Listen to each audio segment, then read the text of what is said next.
Mais um dia, mais uma reflexão de caminhar na graça. Uma oferta para a corrupção é o que nós recebemos o tempo todo. Foi o que Faraó ofereceu a Moisés como uma maneira de oferecer o sacrifício a Deus, mas na terra aonde estava, sem sair dali, ou seja, sem deixar de fazer o que faziam, sem deixar de andar segundo a maneira como andavam.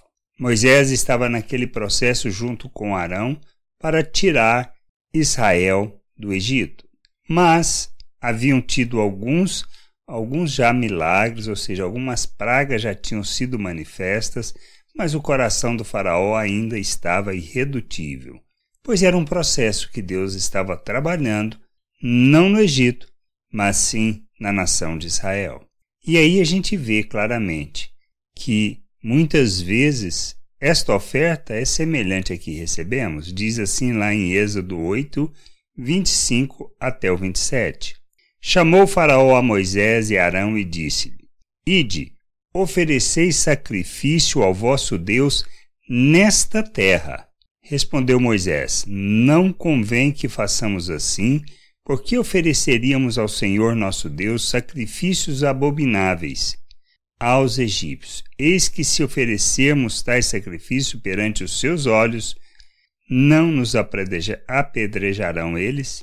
Temos de ir a caminho de 3 dias ao deserto e ofereceremos sacrifícios ao Senhor nosso Deus, como ele disse. O que nós podemos aprender com essa situação? O faraó não queria que mudasse a realidade, ele queria que na realidade o povo de Israel tivesse a sua religião. Porque se tivesse a religião ali na terra, haveria corrupção, ou seja, não fariam segundo aquilo que deveriam, nem a forma como deveriam, e nem o processo de libertação que Deus desejava para aquela nação. Se Moisés tivesse cedido, o problema estaria resolvido, talvez a situação voltaria ao normal. Mas não era este o propósito. Por isso Moisés rejeitou. Mas, e nós? Como temos vivido os nossos dias? Compreendemos? Ou nós temos aceitado essa oferta de corrupção que nos é oferecida de permanecermos no mundo? Mas quando falamos permanecer no mundo, não é o andar neste mundo.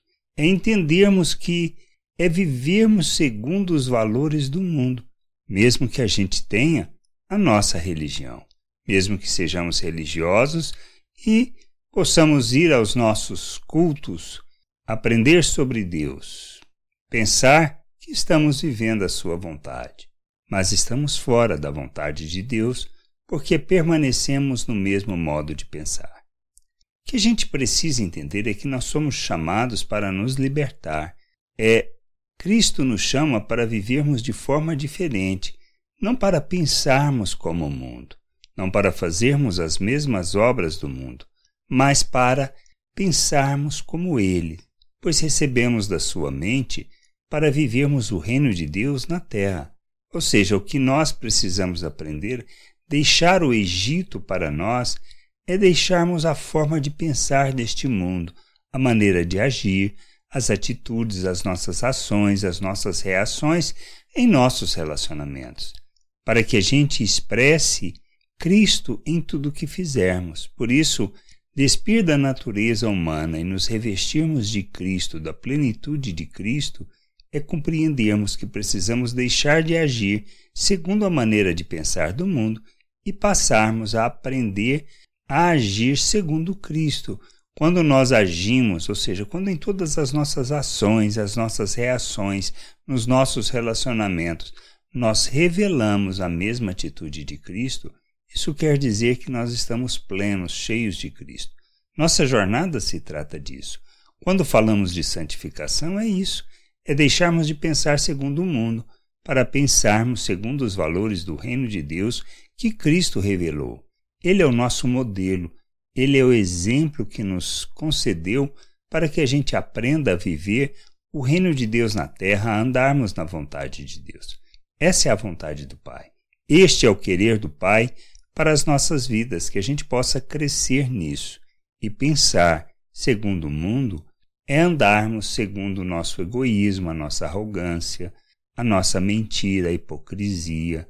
É fazermos, ou seja, é buscarmos os nossos interesses e fazermos tudo segundo a mesma maneira de pensar do mundo e não de Cristo.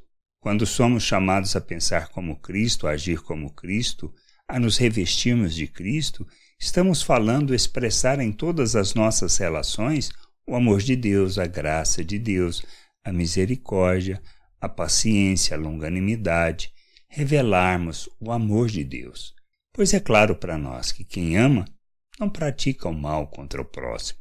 E a gente precisa aprender a agir segundo Cristo, revelando o amor do Pai, as virtudes de nosso Deus, que revelam o reino de Deus, a sua justiça. É isso que nós somos chamados, por isso, a gente não pode ceder a essa oferta de corrupção que nos é oferecida o tempo todo para que a gente permaneça na escuridão, sem entendimento, sem compreensão da vontade de Deus e achando que a nossa vida religiosa, segundo os valores do mundo, está tudo bem, e não está. A gente precisa buscar o conhecimento do Senhor e da sua vontade. Graça e paz sobre a tua vida. Amém. Você acabou de ouvir uma reflexão de caminhar na graça. Se você gostou, curta, compartilhe, leve esta mensagem a outras pessoas, para que elas também possam compreender e entender a vontade de Deus. E leia as Escrituras, pois ela é a base, o fundamento para você julgar tudo o que você tem lido e aprendido acerca da vontade de Deus.